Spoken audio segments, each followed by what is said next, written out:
It is so wonderful to see you all here this morning. My name is Sandra de Castro Buffington, and I'm director of Hollywood Health and Society, a program of the Norman Lear Center at the University of Southern California's Annenberg School for Communication and Journalism. I see some of my colleagues here in the audience this morning. We're so pleased to co-sponsor the 5th International Entertainment Education Conference. Okay, let's see. Today I'm reminded of the words of Rabindranath Tagore. What is art? It is the response of man's creative soul to the call of the real. This is the call of every human being, and the one we are responding to today. Storytelling is one of the most powerful ways to express this call. And on this panel, we will hear from some of the master storytellers of our time. Now I have the pleasure of introducing our speakers. First, we are very fortunate to have with us Christopher Kaiser, president of the Writers Guild of America West in Los Angeles. Chris is a graduate of Harvard College and Harvard Law School. After graduating, he became a political speechwriter and served as the chief speechwriter for Governor Bruce Babbitt's presidential campaign in 1988. Chris's credits include Benefit of the Doubt for Miramax. He is currently preparing to direct his own script, A Great Education. In television, he writes with a partner, Amy Littman, and together they have worked on a series ranging from LA Law to Equal Justice and Sisters. In 1994, they created the drama series Party of Five, which ran for 6 years on Fox and won, among other honors, the Golden Globe for Best Drama and the Humanitas Prize.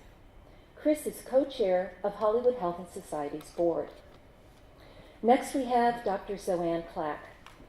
Zoanne is a writer and co-executive producer of the award-winning ABC television series Grey's Anatomy. She has been on the show since it began and also serves as its medical advisor, assisting in production of all medical aspects of the show. After earning her medical degree, Dr. Clack completed her residency in emergency medicine.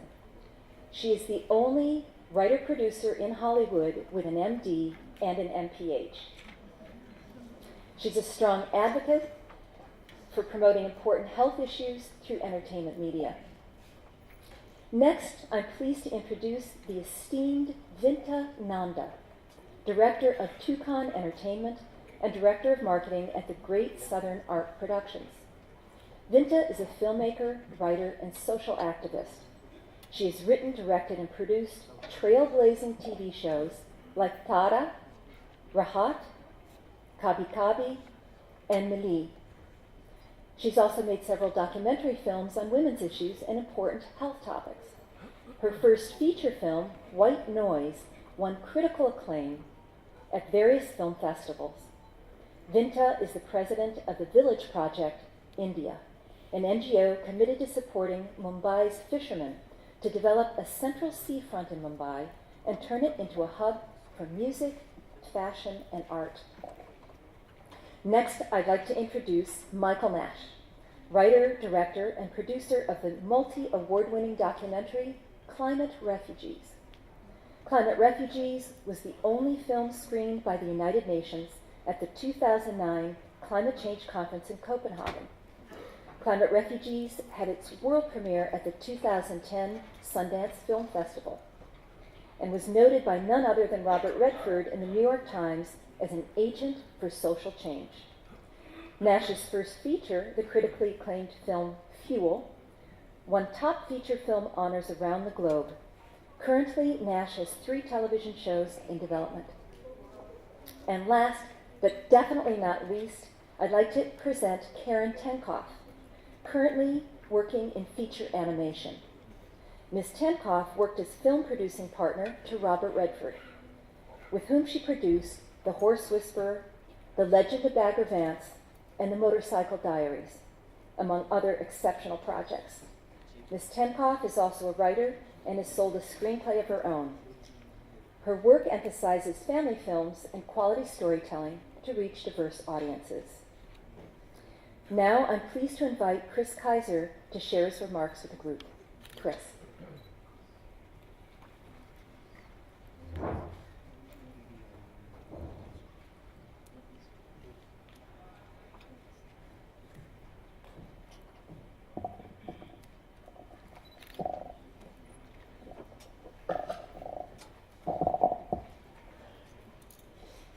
At the end of To Kill a Mockingbird, there's a line where Scout, the little girl, the narrator, talks about her father.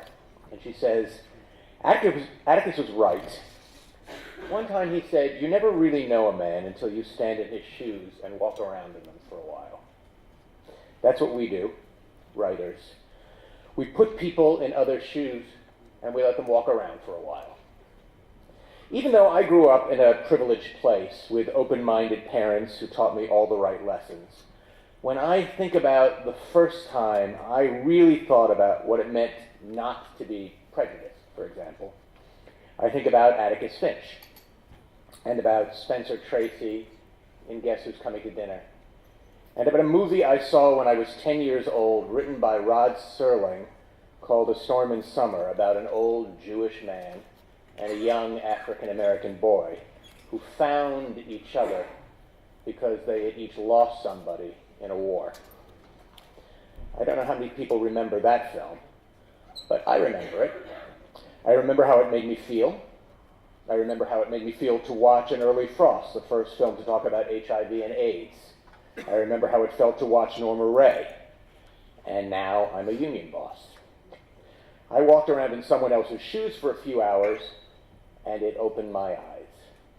And now I write to change the world because what other people wrote changed me.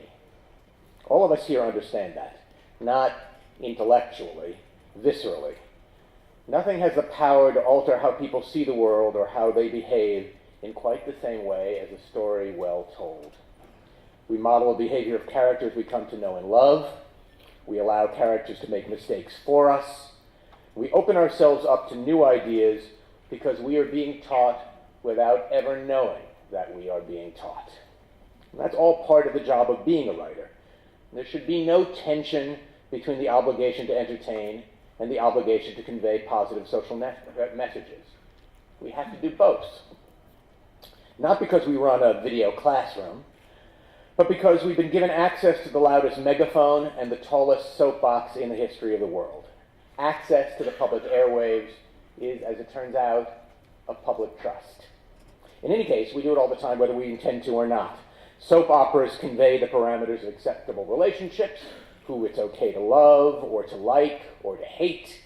Medical dramas, even when they don't tackle controversial subjects, send messages about how we should feel about doctors and hospitals, teach us to trust or distrust the system. The same is true with legal dramas and police procedurals. Every episode contains messages about the acceptable limits of governmental power, about whether we are safe and protected at risk, and our commitment to protection of the weak and the regulation of the powerful. All of us who write for television or for movies or radio or the internet or in the oral tradition wield the power to influence. With the power to influence comes the power to teach, and with the power to teach comes the obligation to teach well. And so there is a constant give and take, I think, between the expert and the storyteller, between the demand for accuracy on the one hand and the requirement of dramatic or comedic storytelling. And this is not something we take lightly as writers because we are held closely accountable by our audiences. On one television show I was producing, for example, we did a storyline about depression.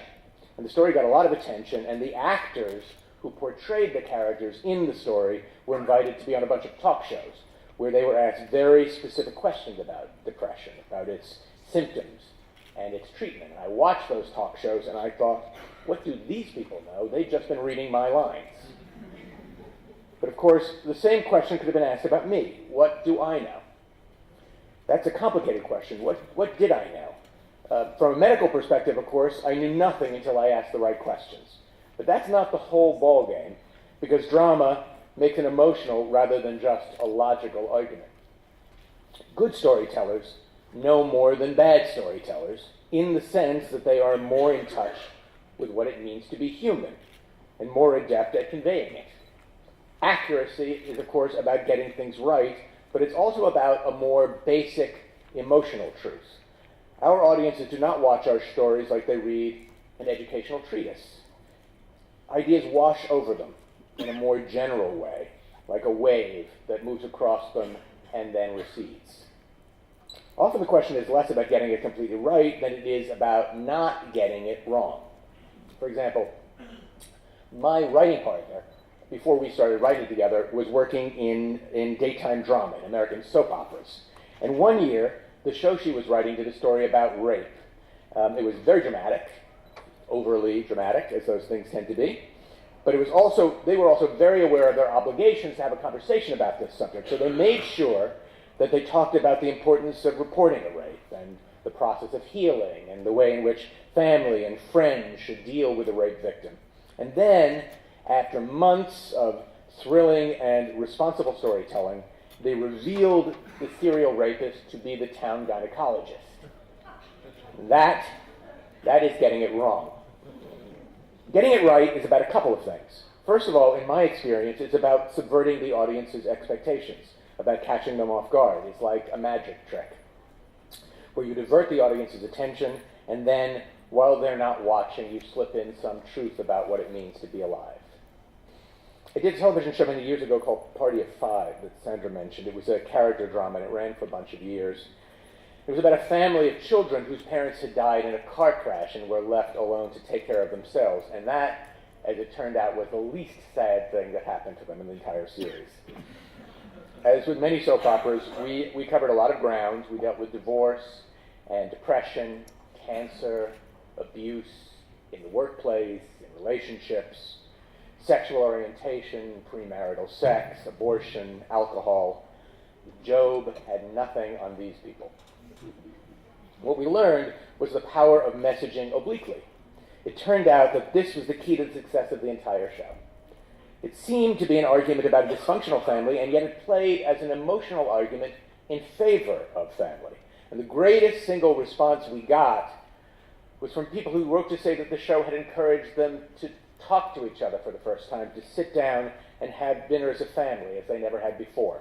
And that may seem like a small thing until you realize that the research shows that the single greatest predictor of academic success in children is actually having a family that has dinner together. Sometimes the strongest social message is one that is so quiet it seems to disappear. A writer named Hal Kanter, he was a very famous American writer who died at the age of 92 just a couple of weeks ago. And Hal created a television show in 1970 called Julia. It was about an American woman, an African-American woman, who was a nurse. She was a professional. She was not a domestic. And that, as it turns out, was the first time such a character had ever been portrayed in the history of American television. And Hal was criticized after the show ran for a while for not being more political in his storytelling, for not making a point of his point. But that, he responded, was the whole idea. To behave as if it were so natural, it deserved no comment at all. Sometimes the social message can be made in the negative. My writing partner and I made a commitment that we would never have a character smoke on any show that we did. Not even the bad guys, not even the cool kids. In our case, we never did a story about it, we never discussed it, we never made a point of it. But the impact of the disappearance of a negative role model, studies show, have a meaningful effect on the rate of teenage smoking. And where, for example, the government cannot act, we, writer by writer, we can. The truth is that our audience has become so sophisticated, on the other hand. They've become, particularly in societies where media is omnipresent, they have become so aware and wary of constantly being sold something that we have to be more sophisticated as well. That's why advertising, after all, the sale of products, is now masquerading as entertainment. And when we as entrepreneurs sell ideas, we can't then take the easy way out and revert to old heavy-handed sales pitches. I produced an episode once where a young girl had to come to terms with her teacher being gay. And during the shooting of the final scene, the director said to me, why don't you just have the girl turn to the camera and say, where can I get more information on this critical project? That, again, was getting it wrong. On some of our work, we have actually begun to turn to a professor at UCLA whose research is about social messaging. The question we were asking is, how do we get around people's defenses? How do we lower their guard so that they become more susceptible to all the things we have to convey? Many of the answers seem obvious, but they were worth remembering. Use humor. It disarms people. Have characters make mistakes, but then don't teach the lesson. Don't fix the mistake. Let the audience fill in the blanks of the story themselves. Let them reach the conclusion. Lead them to the conclusion. But then they draw the conclusion on their own. End with a question sometimes, and not a resolution, so that what follows the passive act of viewing is an active conversation. What audiences demand more and more is to be open to new ideas, but not to be spoon-fed with those ideas, but to be part of a community that interacts with the storytelling and the storyteller. The social messages we embed in our plots need to be part of that interactive process. We entertain, they teach themselves, and then they teach each other.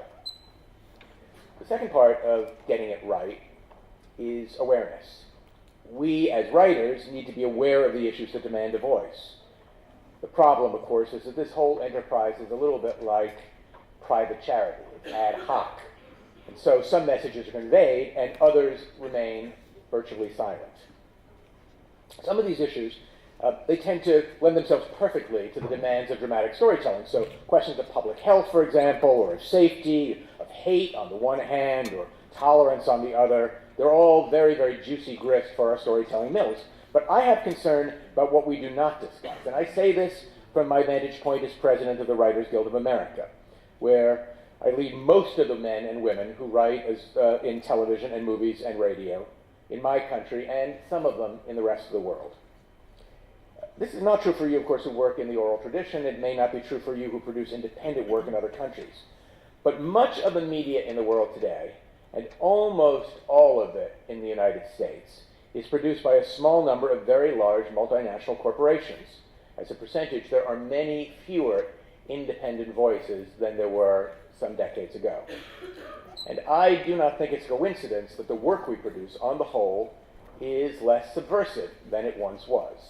You will rarely see a television show in the United States that talks about what it means to be poor, about the health effects of poverty, or the stolen futures that are the direct product of a failing education system, or the growing gap between rich and poor. There are very few working-class families on American television or in big studio movies.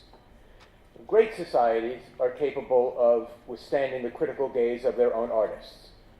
But when almost every storyteller is employed by giant corporations who have a vested interest in maintaining the status quo, it is naive to think that the art and stories they produce will be, in the very best sense of the word, disturbing. Don't get me wrong, the social messages we send are necessary and powerful. We help bridge the gap of ignorance on 1,000 different subjects. We are often well ahead of the social curve. But there are places we do not go, places where we are needed. And I'm afraid, at least in the short term, it is unlikely to get better, at least in certain sectors of the entertainment business. My hope is that at the internet, a free and open internet where independent voices are constrained, will be the answer. This is a larger question, and there are, of course, many uncertainties. But for those of us who tell stories and those of us with social messages to convey, it is a hope. In The Real Thing, Tom Stoppard wrote, "I don't think writers are sacred, but words are. If you get the right ones in the right order, you can nudge the world a little, or make a poem that children will speak for you when you're dead." I don't know about writing poems, but like most people, I do know what it means to nurse that quiet hope that I may have changed things just a little by having been born. We write, we research, we teach, because each of us is here to nudge the world. And a good thing, too. Thank you.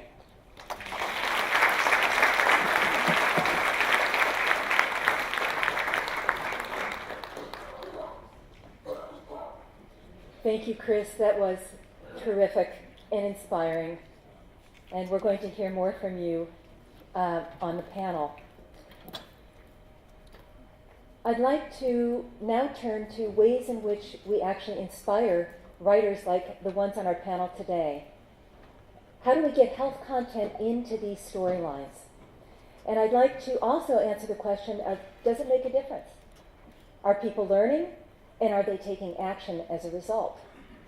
So I'd like to start with a clip from the show ER of an organ transplantation. This was, I'm going to show you just a 3-minute clip of George Clooney, Juliana Margulies, and guest star Susan Sarandon. In this clip, Susan Sarandon plays a grandmother whose son has just suffered a horrible accident, and she's in the hospital trying to decide what to do. Hollywood Health and Society takes, and in this case took, experts on organ transplantation and real people who are either donors or recipients to meet with the writers of a number of shows. So let's take a look at a clip.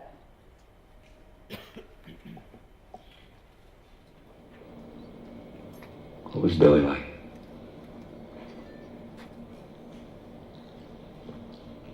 He's wonderful. Smart, funny, handsome. He loves music, especially the kind that I can't stand, and he plays it really loud. Yeah. Lots of friends. There's always kids coming in and out of the house.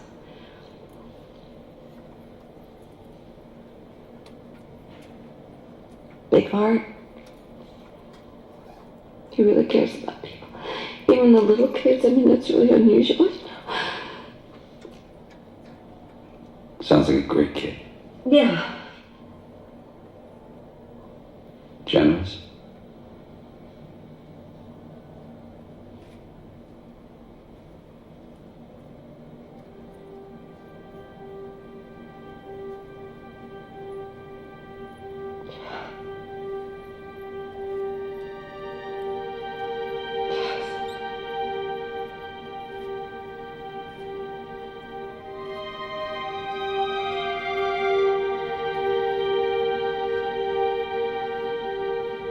What parts do they use?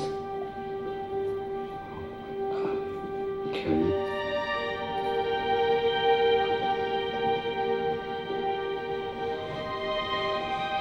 Pancreas, kidneys, liver, lungs, corneas to help the blind see again, bones, tendons, cartilage, ligaments to help people walk. You can change lives for the better. 5 lives, maybe 10, maybe dozens. Billy's heart could possibly save someone else's life before dark. It's not going to make up for what you lost, but it is something.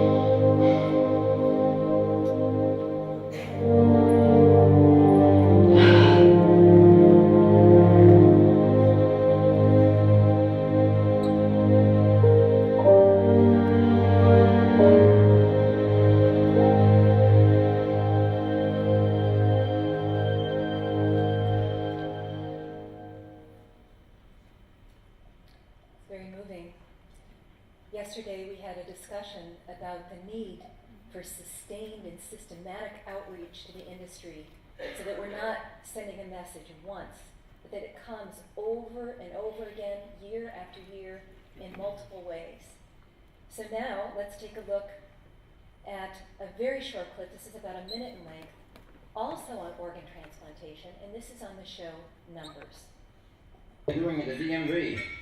Well, I'm now officially an organ donor. Check it out. Hey, look at that. Hey, well, cool. Nice, huh? All right, so now I get treated with a little more respect around here.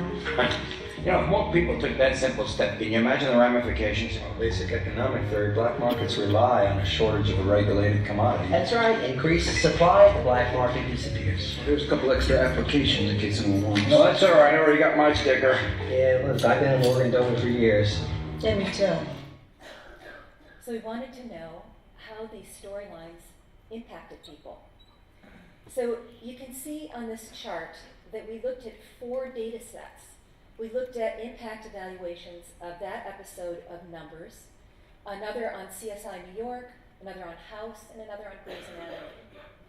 The top half of that chart looks at knowledge gain. There was significant knowledge gain across all 4 episodes among viewers. The bottom half of the chart looks at behavior change. And if you look at the red circle, there was actually significant behavior change among viewers of all 4 episodes, but the most significant were viewers of this episode of Numbers. 10% of viewers actually signed up to become organ donors. I'm going to show you another example. I won't show the clip. I'm just going to describe this. We work closely with daytime soaps as well, with The Bold and the Beautiful, one of the longest running soaps in the world. And it's shown literally all over the world. And this was an episode on HIV and AIDS. And it was on heterosexual transmission and also on reducing stigma. So this young man, Tony, learns in one episode that he's HIV positive, and in another episode he tells his fiancée, Kristen. They later get married and adopt a child. So we asked the network to let us air a public service announcement at 2 dramatic plot points in the story. One on August 3rd, and you can see these 2 red arrows. On August 3rd was the day Tony learned he was HIV positive. And on August 13th, the highest peak, was the day Tony told his fiancée, Kristen, that he was HIV positive. In the PSA, Tony refers people to the Centers for Disease Control and Prevention's call-in hotline number for HIV and AIDS. This PSA on August 13th resulted in the highest peak in callers all year to the CDC AIDS hotline number, 5,313 calls in a single day. Then we tracked all references in the media to referring viewers to that call-in hotline number over a year, a 12-month period. And if you look at these other lower peaks, you'll see 60 Minutes, one of our most serious news shows. You'll see the Surgeon General's PSA campaign. You'll see MTV with 2 different Get Tested campaigns. And you'll also see the national Wrap It Up, Get Tested campaign, very highly financed in all media markets of the United States. Nothing came close to a minor storyline in The Bold and the Beautiful, a daytime soap, for triggering action to motivate people to call a hotline number. I think this tells us a lot about the power of entertainment education and the power of television in particular. Creativity takes courage. Everyone in this room is courageous. And I'm going to now turn it over to our panelists. We're going to hear from Dr. Zoanne Clack about her work, and we're going to start with a clip from Grey's Anatomy. So if you could play that clip for us, we'll keep going. Thank you.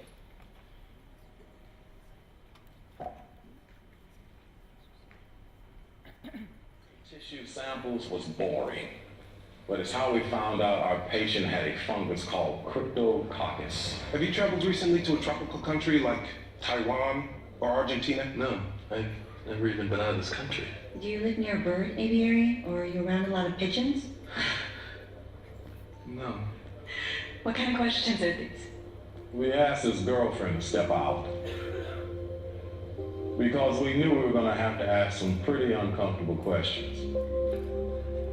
We suspected he might have GRID. Does anyone know what GRID is? AIDS. That's right. But in 1982, it was known as gay-related immune deficiency? You think I have sex with men? Are you out of your mind? What kind of doctors are you? Sir, you're sick! Sir, just calm down. We're not passing any judgment. They're just standard questions. Get this thing out of my arm! Sir, get back into bed. You still need the antibiotics. I'll get the antibiotics elsewhere. From real doctors. I did not come here to be insulted. And don't think I won't talk to your superiors about this.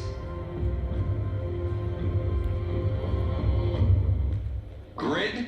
You accused a patient in my hospital of having a disease that hasn't even been proven to exist? What were you thinking? That patient wasn't even gay. He's threatening to sue us for slander. Good job. You're on probation. Your CT showed that your bowel is twisted in on itself, probably because of Kaposi's lesions in your abdomen. It's a pretty rare problem, but we can take care of it with surgery. Will Dr. Gracie be doing the surgery? I'm afraid you're stuck with us. You scared, you think? Just like that, outside. I can see them. Pointing, mumbling, stare. Screw them.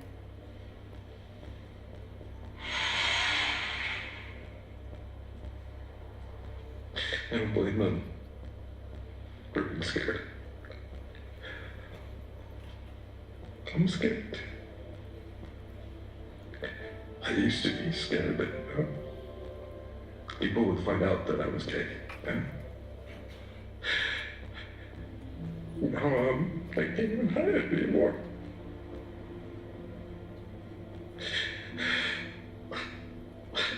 I'm a leper.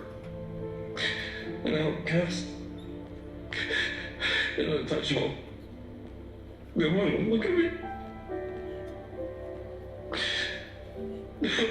No one will touch me. I want to hate everyone for treating me this way.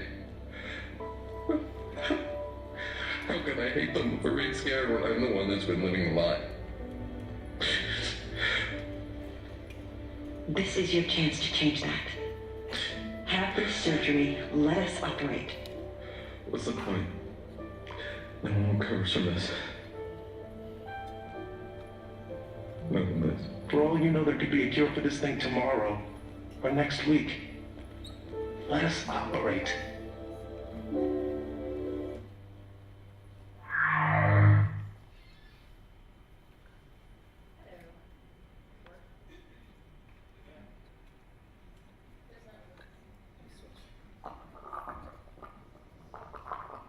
Good morning. Everybody hear me?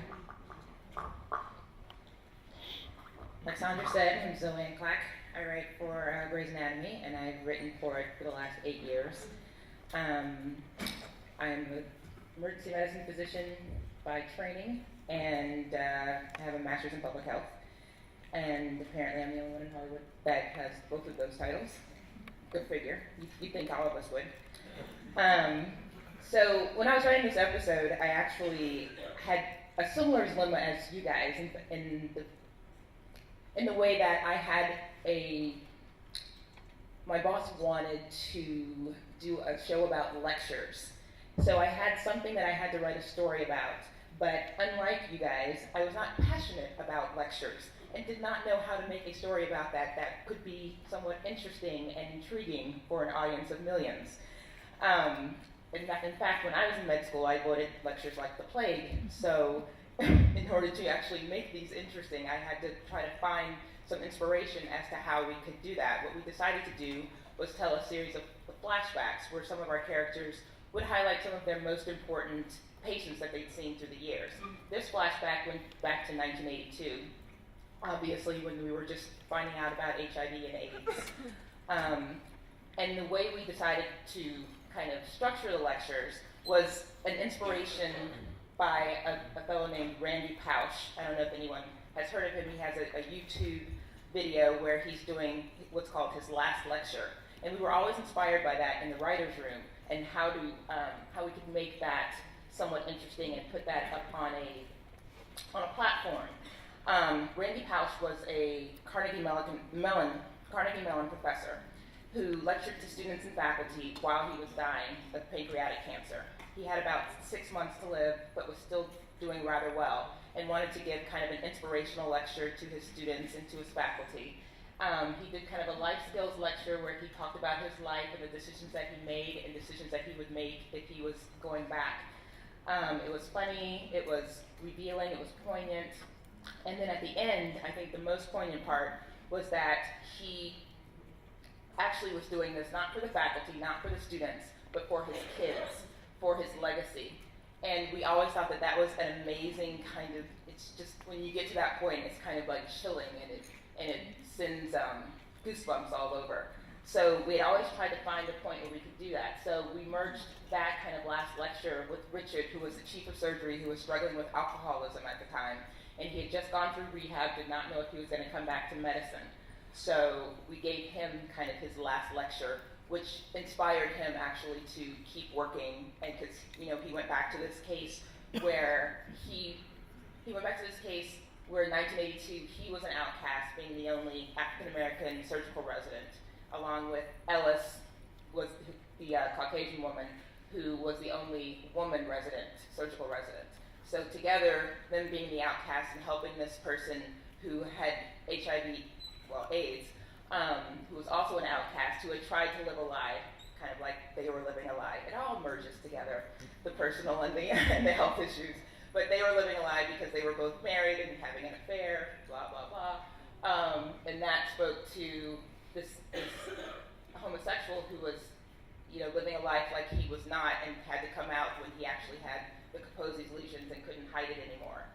So, you know, we always try to merge our health issues together with what's going on with our characters personally, because our audience is obviously very invested in our characters and feels emotionally with our characters. So this was a time when, you know, HIV was first on the scene and doctors were scared of it. And I think it's interesting that the look back kind of shows us how far we've come, but also reminds us how far we need to go. The most chilling line that I love that actually stayed in the episode, because it was actually very long and we had to cut out like 15 minutes. But it was very chilling to me, the line where he said, we could have a cure tomorrow or next week. And we know now, you know, 20, 30 years later, that still hasn't happened, although we've made significant progress. So, just in conclusion, I think it's important to go back because, you know, obviously people who ignore the past are condemned to repeat it. So it's just a little something about how you can impact the next phase, and we just thought it was an interesting story and an interesting way to tell that story. When I don't know if this, can you hear me? Yeah. So I wanted to ask you about, you talked a little bit about the inspiration for this particular episode, and I'm wondering if you could talk about, since we're here focused on EE today, how you interact with Hollywood Health and Society when you're either coming up with inspiration for a storyline or you're looking for a particular fact. We use Hollywood Health and Society like a lifeline, like it's water and we're in the desert. We use them probably way too much. We call them all the time. Anytime we're doing a story, obviously we want to be accurate, because storytelling for us is all about, storytelling in general, it's all about truth, and the truth gives you certain boundaries that create conflict, that create good story. So we're very into, you know, doing as much as we can, as accurately as we can. And I think you put it very well as far as not getting it wrong. Sometimes we don't get it all right, but we try our best not to get it wrong. So when we're looking for, if there's been a one-of-a-kind case, because we're very into like one-of-a-kind cases and, you know, what's crazy, what's being done around the world. So for instance, we had a face transplant once, and there have been 3 done in the world, 1 done in America, and Hollywood Health and Society was able to get us in touch with the woman who did the 1 in America. So, you know, I had to get up at like 5 in the morning to talk to her, but it was worth it, because we got all of her issues answered, that we weren't going to treat it like this is something you do when you have a little, you know, lesion on your face. She was very concerned about how we were going to treat the topic, so we were able to address all of her issues and I think make her actually happy too. But that goes for every expert that we talk to. We try to each time ask them what issue that they think most important, what issue would they like to get out to millions of people, and if we can bring it into the story without pointing fingers, without making it didactic, pulling it into the story, we will try our best to get that into the story and make that issue prevalent and make it something that's, that works with the story that we're telling. Thank you. And now we're going to hear from Vintananda.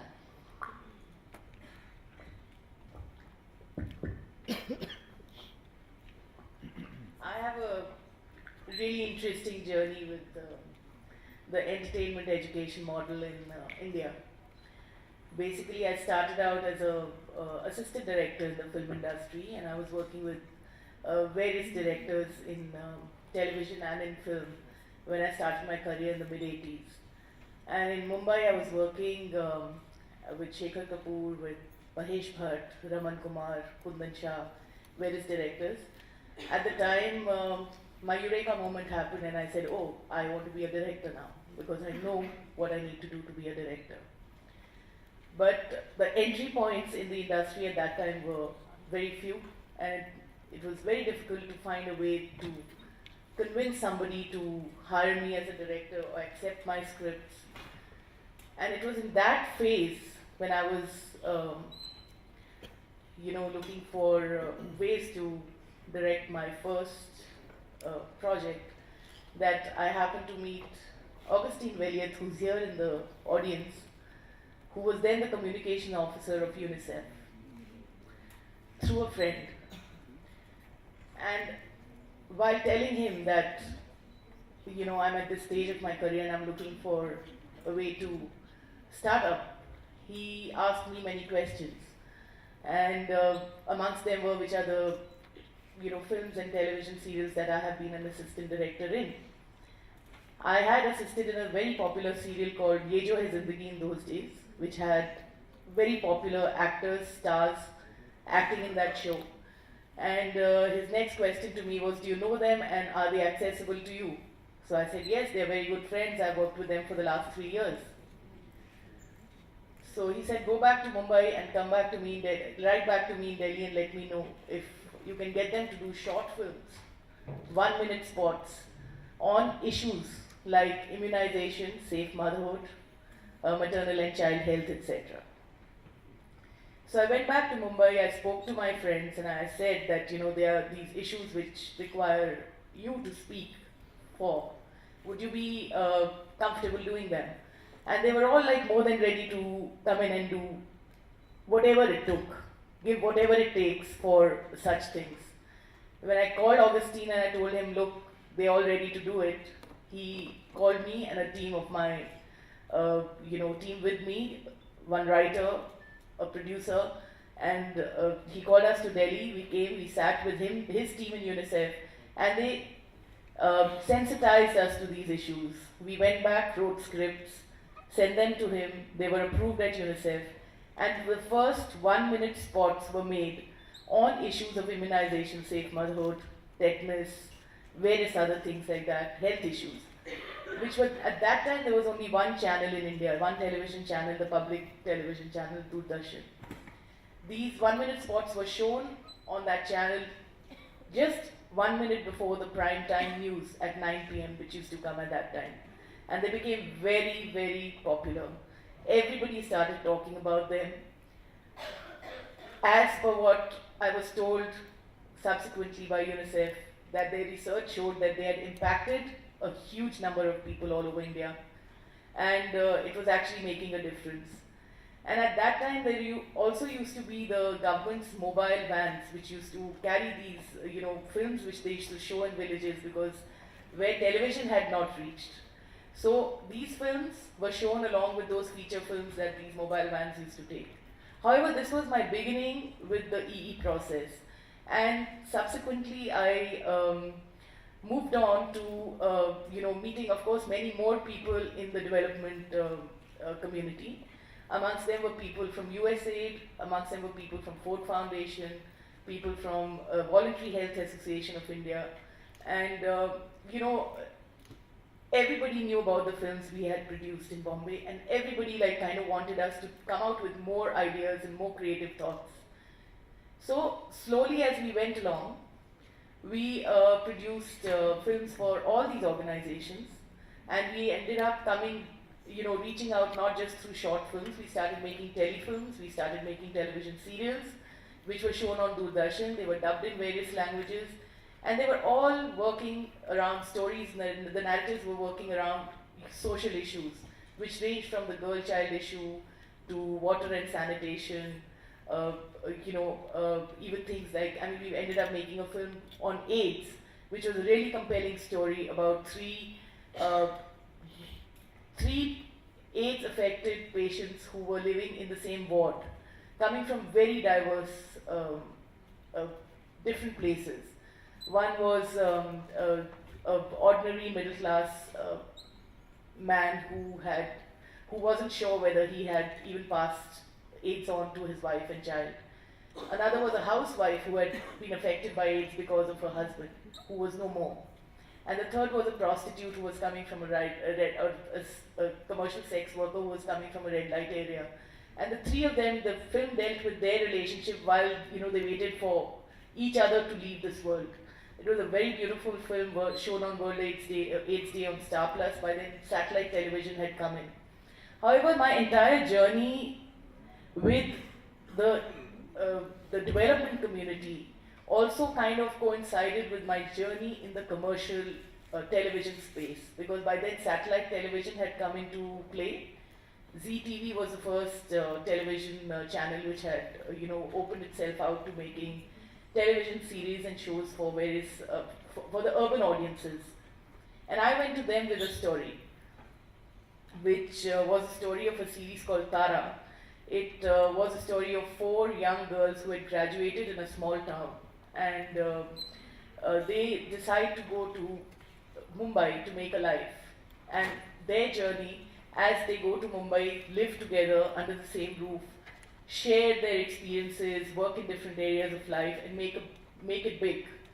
So this became a huge hit. It started in 1992, went on till 1997, and I realized in this process that while I was very involved with making short films, documentaries, television shows, telefilms on issue-based projects, my commercial work was very sensitive. It was influenced. It was affected by all the experience that I was having on the development side.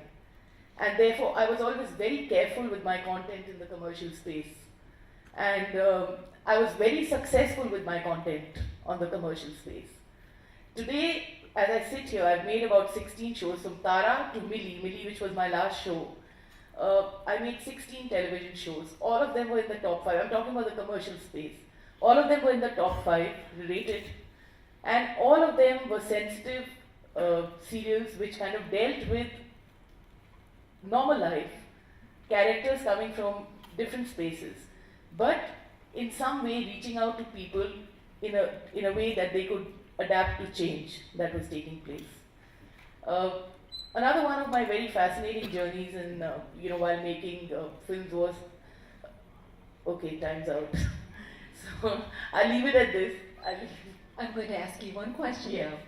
So Vinta, what advice do you have for film and television writers, producers, and directors who want to bring more socially conscious topics into their work? Well, Sandra, ideally, like I've been talking to you, I also now am on the executive committee of the Film Directors Association. I'm heading the research wing of the Producers Guild of India today.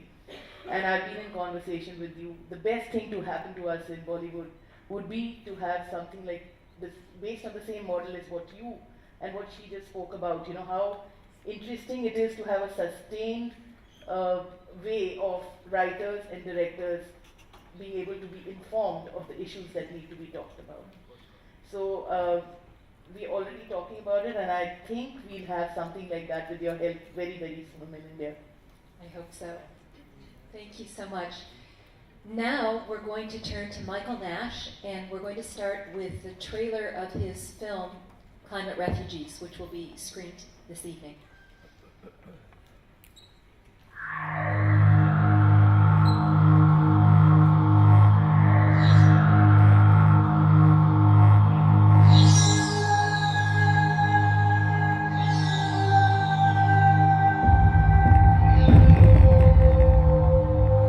Climate change is on a complete collision course right now with civilization as we know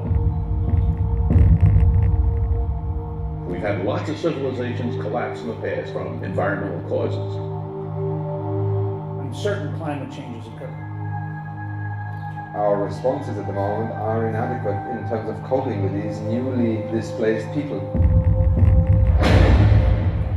These are really the human faces of climate change. Nature is now at war with us.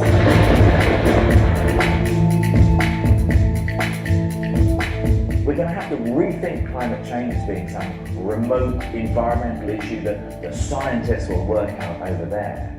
It's so huge. It's so big that's coming our way. It's almost beyond comprehension. We are the same human race, no difference. We're dealing with the fact that there's a gap between what the law provides and what the world needs. People cross borders all the time. That will change all sorts of equations. When you get scarce resources, or if you get a change so radical that people can't function, you have huge displacement. The threat of refugees as a consequence of climate change is an enormous national security issue. Europe is spending millions to defend itself against immigration from Africa. When the Pentagon begins to think about what might happen, that's a clear indication that we have to start taking something seriously.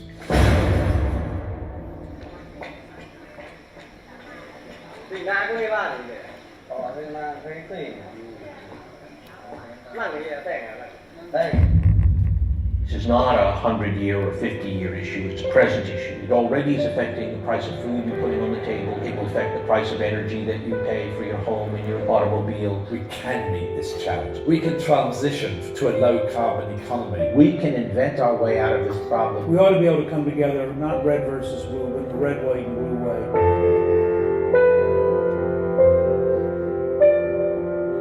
The challenge is no longer to save the planet. The challenge now is to save civilization itself. And that is not a spectator sport.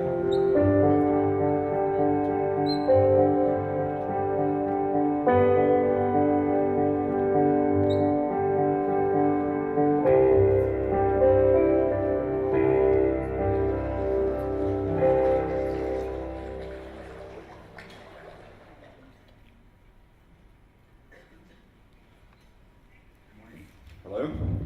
Okay. Good morning. How is everybody? Good.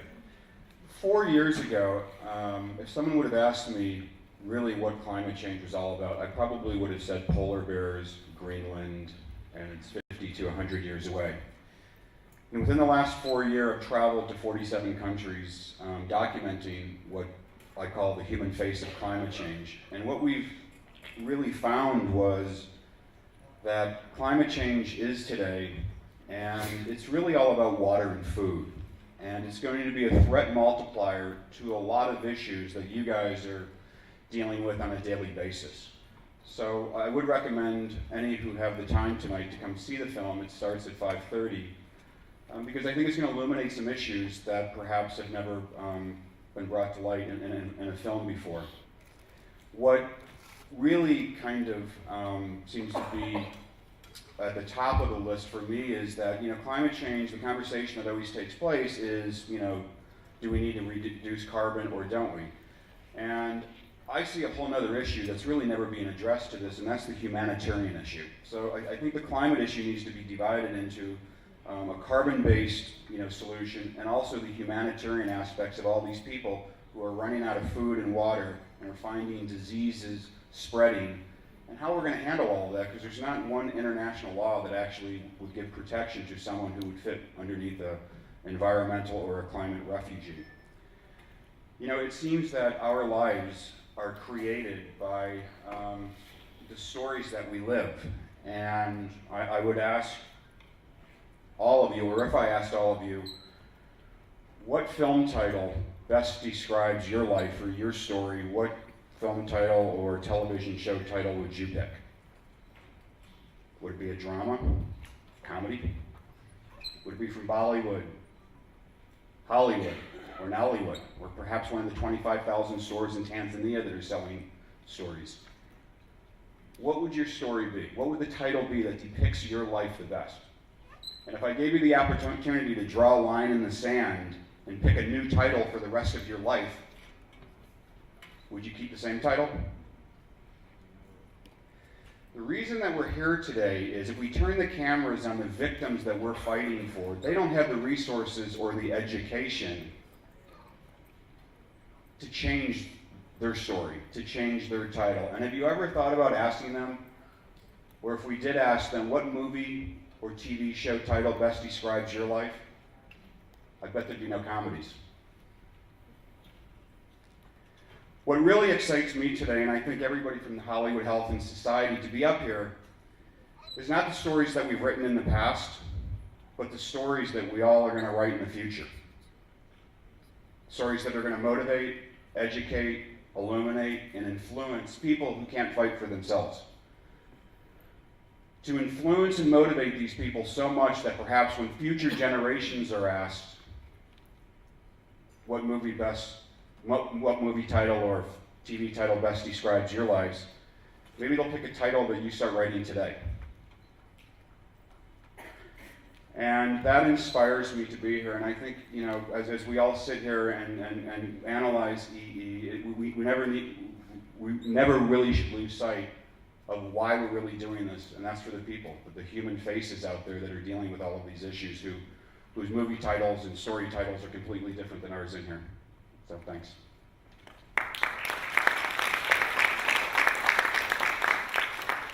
So Michael, I'm wondering, you spent 2 years of your life traveling the world to make this film. You said you didn't know the answer when you started out, and that it revealed itself to you as you went, as you traveled. I wonder if you could tell us how this film has changed your life.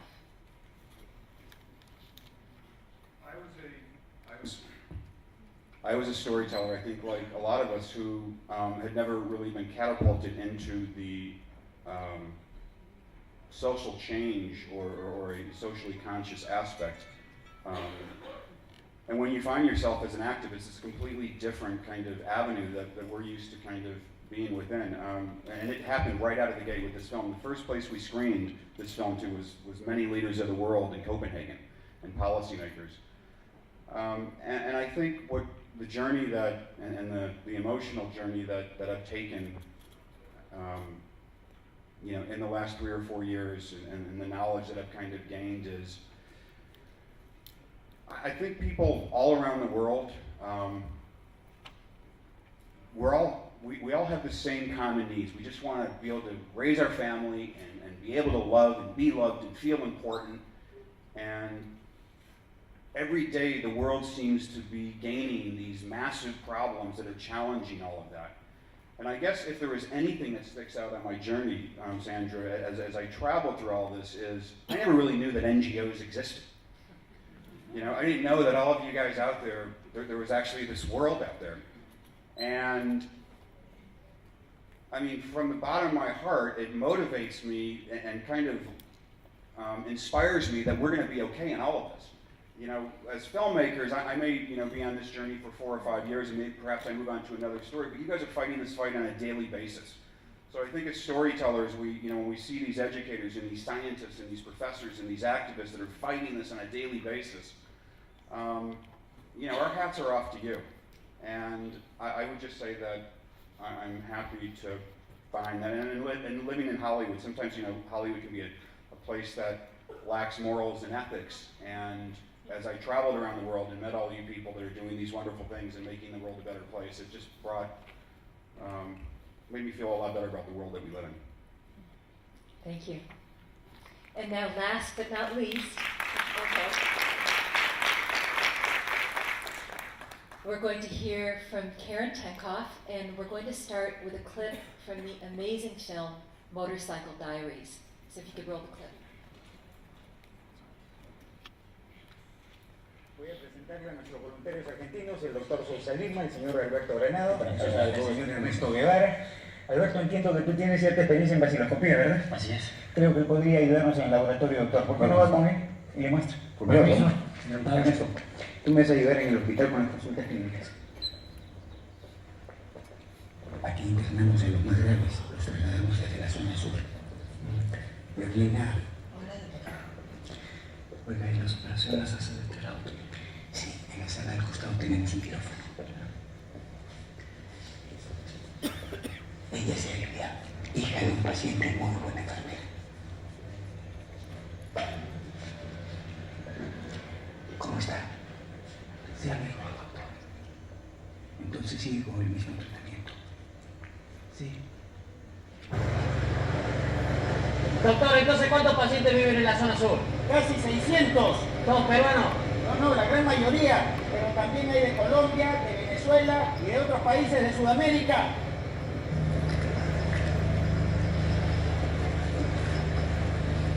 Les sugiero que se pongan estos guantes. Si bien la lepra bajo tratamiento no es contagiosa, las monjas son muy exigentes respecto de este punto. Si no es contagioso, esto es puramente simbólico, ¿no? Sí, pero se los digo para que no se ganen enemigas mortales, ¿ah? ¿No sabe qué, doctor? Nos va a disculpar, pero creo que no lo vamos a usar. Gracias, doctor. No digan que no se los advertí.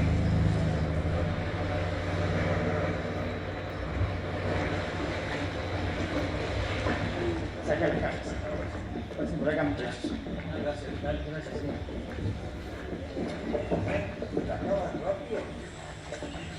Buenas tardes. Buenas tardes, doctor. Buenas tardes. Bienvenidos a la San Pablo. Muy amable. Papá Carlito para servirlo. Me mencionen nada. Ernesto Guevara. Yo soy Alberto Granado, un gusto. Mucho gusto.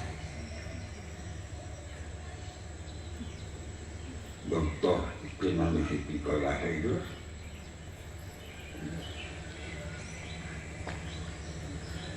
Mucho gusto. Bien, mucho gusto. Papá Carlito es jefe de la comunidad. Ellos son médicos argentinos.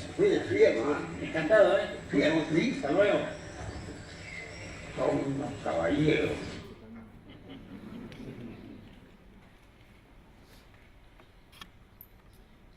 Good morning. It's good to see the clip again. There's been a lot of discussion here over the last, I guess, feels like 2 days, but just yesterday about what makes for effective EE messaging. And seeing this clip again, reminds me, as an independent producer who works with a lot of writers and directors, I certainly don't have the answers to that question, but I think part of the answer lies in the effectiveness of all the clips shown here today. And this, The Motorcycle Diaries was not a film about leprosy, but had it been, the potential for behavioral change and the effectiveness of the messaging would be the same.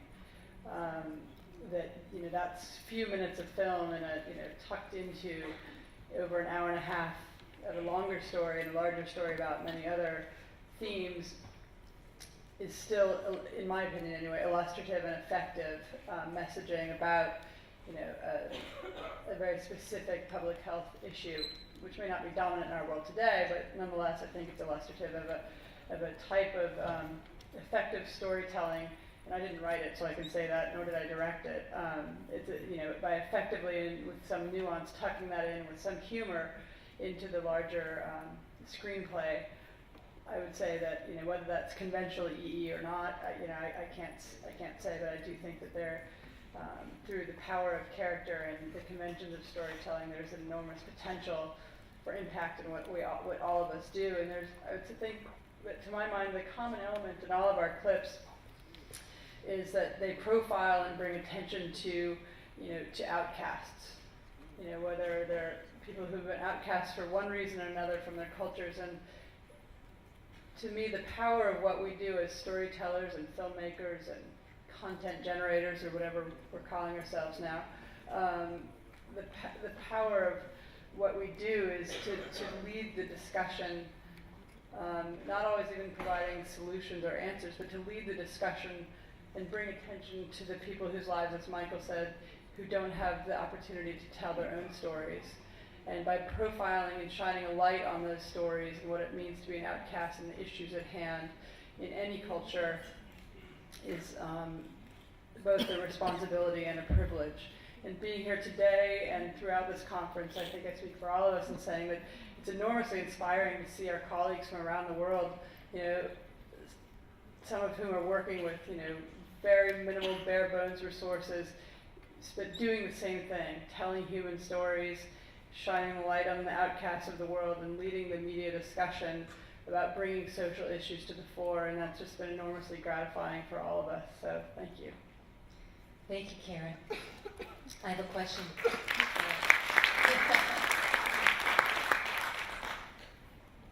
You traveled with us in May to both South Africa and here to India. And I know since then you've been on other research trips all over the world. I've lost track. Most recently Japan, but also I believe to Tahiti and other countries. Can you tell me why your company actually invests in sending you around the world? What happens how do these experiences of total immersion around the world impact your creative process? It's a really important part, I think, of the creative process, and we're blessed to have the resources to do it, but what it allows for is a level of authenticity and storytelling that if you know the truth and you've witnessed the truth and you've been to places that you never would otherwise experience. One of our colleagues from the Heroes Project in Mumbai is here, and she took us to meet with an NGO who deals with the rights of sex workers in Mumbai. And what we saw there is something for which there simply is no substitute, no journalistic account, no web account, there's simply no words to substitute for the impact of that experience. And so I think for all of us as writers and producers, it's like by exposing ourselves to the authentic truth, then we at least know if we're fictionalizing something, we know what we're deviating from and why we're choosing to make those choices to deviate. In some fiction, especially comedy, there's often a big gap between truth and what's presented, but at least we know why we're making those choices. And I think that starting by ground it gets into the DNA of the story to have those authentic experiences. Whether they're portrayed, one for one or not isn't the issue. It simply gets into the DNA of the story, and I think that authenticity is reflected in the quality in a way that's just undeniable to the viewer.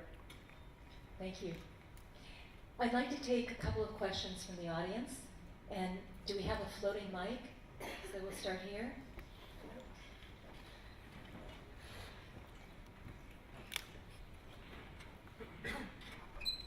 Yes, my question is about how do you decide which character is going to have the disease or is going to face a complex issue.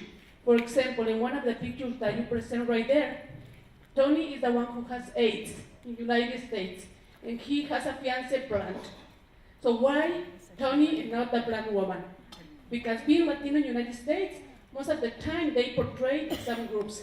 So it's my question, as a writer, how do you decide who is going to face or have the disease? Well, on Grey's Anatomy, the creator of our show is a black woman, and I think that I wouldn't say more than other people, but we're very aware of how people are portrayed, and we try not to promote negative stereotypes as much as possible. I think she has a rule that drug dealers and prostitutes, if they are portrayed on our show, cannot be black, no matter what, across the board. It's actually a kind of a running joke that one of our line producers, when we're going through casting, if the person is just a little bit off or something, we know they're not going to be black. Just because we don't want to keep perpetuating some of the stereotypes. So, obviously there's some diseases, say cystic fibrosis is mostly a Caucasian phenomenon, and it's 95% white. So we're going to cast that appropriately to the disease process. But if we can diversify at all, as much as possible, we try to go for that. And our cast is actually pretty diverse too. So sometimes the casting will actually have to do with just who's in the room right now. Are we going to have all Asians in the room for some particular story?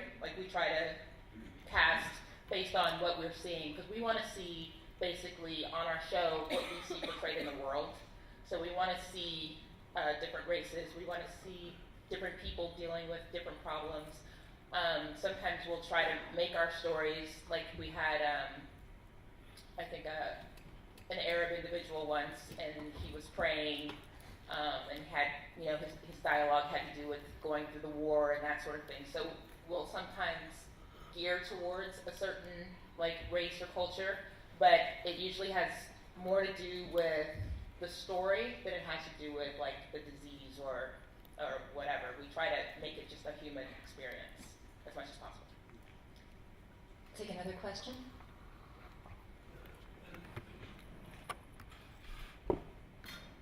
Hello.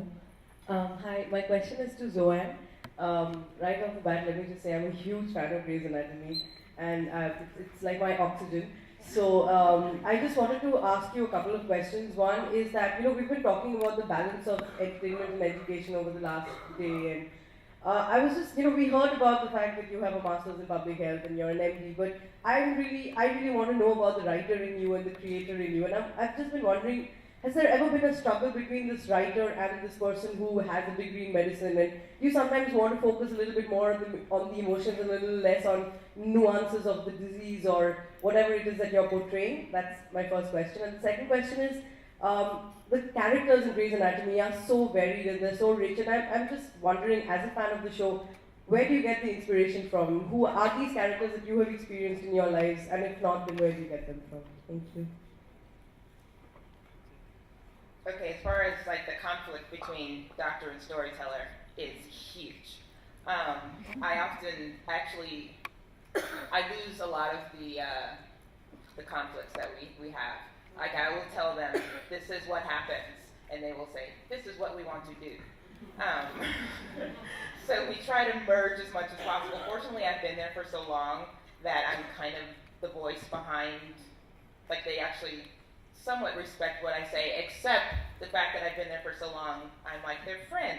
So like I'll have to get experts from Hollywood Health and Society to back me up, and once the expert says it, they'll be like, oh, okay, I guess that's important, So there's a lot of times where I will actually lose, there's a lot of times where I'll actually win. And what's interesting to me is two things.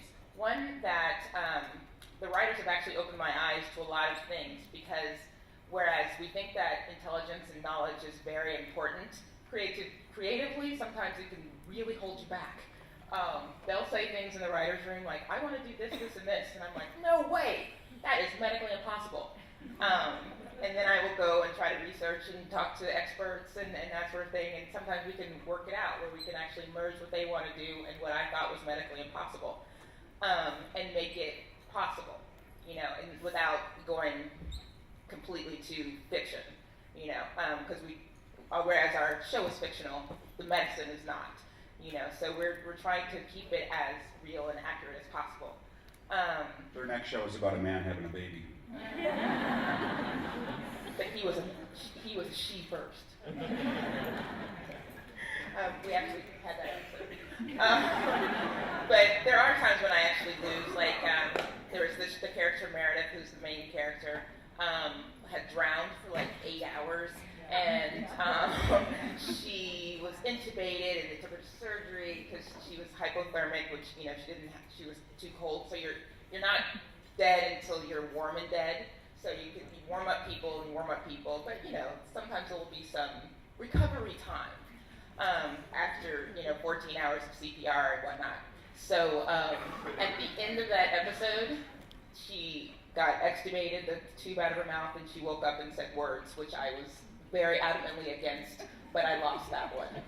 But it was good for the story. So sometimes I lose for story.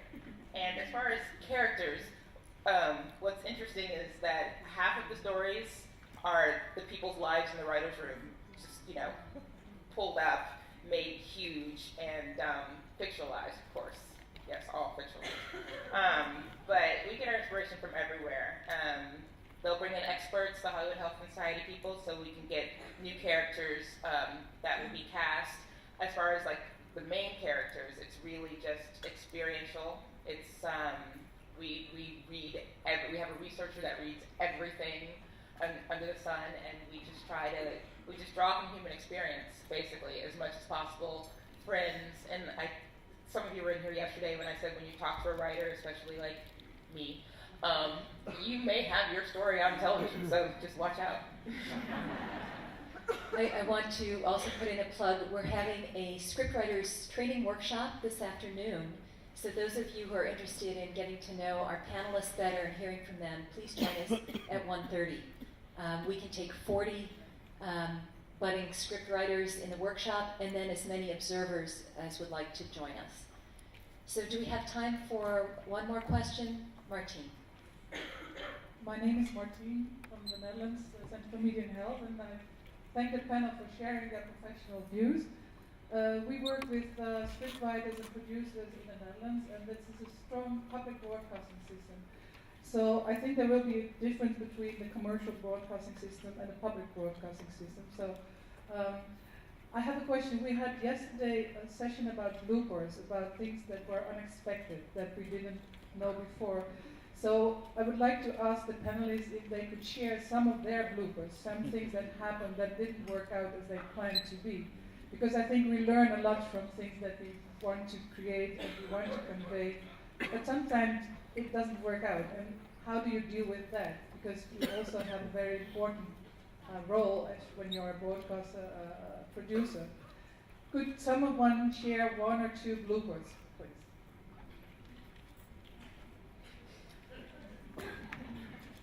Our film actually was perfect and had no. We had this, we were flying to the Arctic Circle, to just south of the Arctic Circle in Alaska, to interview some folks in Shishmaref as this massive storm was coming their way. And to get there, you have to take these bush pilots and it's just this, this journey to get there. And somehow we left the camera in one of the planes. And did not realize it until we had set the tripod up and got ready to interview this, And getting in, it's not like, it's at the airport or something like that. There's a storm coming and it was like, it was like 4 days of waiting till we could get, and we missed the storm. And it's probably more of a tragedy than a blooper, but it was, I can laugh at it now, but it was not funny at the time. So, yeah, the things, the logistics of, one of the decisions that we made, and I'll make this quick, is doing a film that has to do with green issues and flying all over the world is a little bit, it doesn't make a lot of sense. So instead of flying a crew around the world, a lot of times I went by myself, and at most it was me and my producing partner, and we would hire crews from within, which actually ended up minimizing our carbon footprint, but also put us on stories and journeys that we would have never tracked had we just kind of brought our own crews. So Chris, would you like to give us a final comment or word? No. It seems to me like, from listening to all of you, most of whom I've known a little bit, not well until now, and I missed the conference yesterday, I apologize. It sounds like what we're really talking about is a very active, continuous partnership amongst all those of us in this community who have the information and the ability to get those stories out to people. I think we, in commercial television and movies, have so much to learn about what those issues are, what the details are that people need to know. We have, on the other hand, I think, something to teach, not just with regard to what we produce, but also potentially what you produce for yourselves when you reach an audience. So much of this, and it's very complicated, so much of it depends upon what you know about your audience. To some extent, just information is important. Sometimes, though, a kind of emotional connection to people is what really matters. And what I have tried to do, it's a little bit true in my work in television, it's also true because I also do a little bit of stuff in politics. Sandra mentioned that there's an ongoing battle to try to convince people that where it is possible to make emotional rather than just logical arguments. I touched on that. I don't know about you, but I thought that the genius moment in that script from ER is when George Clooney said, "Was he generous?" And at that moment, every one of us knew exactly where the story was going. And what we also knew was the audience watching wanted to say, yes, I am too. Right? I'm generous too. I want somebody to think of me that way. And so much of what changes behavior is both access to information, but also a desire to connect to the people who are making decisions that you would like to feel part of. So I would say that what I would hope happens now is obviously going on is that we continue to talk amongst each other, back and forth about how we can make our stories better and more compelling. How you in the EE community can tell us what we don't know, and who it is who doesn't know what the information that needs to be expressed, and we, to whatever extent, can talk to you about how best to go underneath people's skin, so that messages don't bounce off, but they go very, very deep. We can do that with all the frustrations that are kind of come out of it, because, as Zoanne said, sometimes we are resistant to just getting the facts. Sometimes we need to say, those step back, and entertainment comes first. But often we're trying very, very hard to combat those parts of ourselves that I don't want to say disgust us, but that make us realize that we're doing things for mostly for profit motives, or periodically for profit motives. I did, for example, I did a documentary with a producer who was the producer of the American Pie series, and he did this documentary to kind of wash his hands and say, I want to do something that really, really matters. So we're all dealing with our limitations, what we wish we could be, how we could put together a career that is everything, that reaches as many people as possible, that is as full of comedy and drama that people are compelled by as possible, but also changes the world and makes people a little different as much as possible. That will only happen, I think, ultimately, if we allow the frustrations between our groups to diminish and the communication to increase. Thank you. And in closing, I'd just like to share with the audience that when we do take case studies and real stories of real people to writers and producers in Hollywood, we never pitch a storyline. That's not the invitation. They're the creators of the storylines. We're invited to tell them real stories, what's happening out in the world, the grit of life. And if any of you have stories, real stories of real people and places that you would like us to get to writers and producers, you can do that through Hollywood Health and Society. We're the bridge. So thank you so much for being here today.